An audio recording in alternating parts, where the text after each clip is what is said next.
Sullivan. I'm a former IRS agent. I was a teaching instructor there.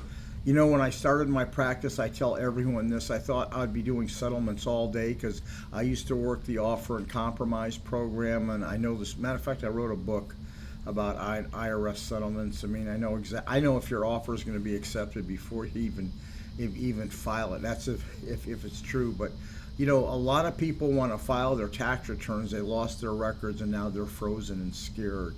So what do you do in that situation? You really want to file them. Well, you know, first of all, you got to have a little bundle of cash to pay for the tax returns. Of course, that's number one, because usually most people have 6 years worth of records to do. But there's actually BizStats, which is available, and they can calculate generally what are acceptable standards for IRS.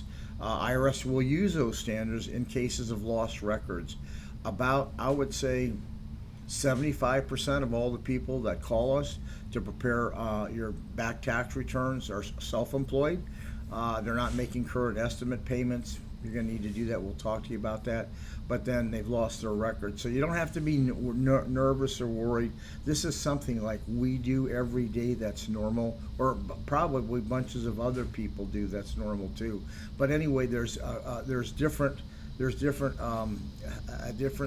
ways that you can obtain those. But BizStats is a certain application that the government says, yeah, that's acceptable, because they've looked at those standards and they know they're at least correct. Now, they're usually a little on the government side, only because they're saying, well, if you don't have your records, use ours.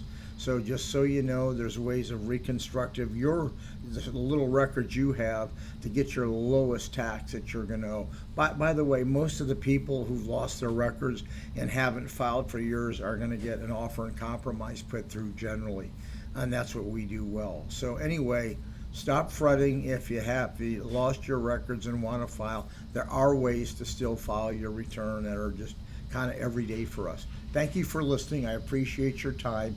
Give me a subscription. We're happy to work with you. Thank you.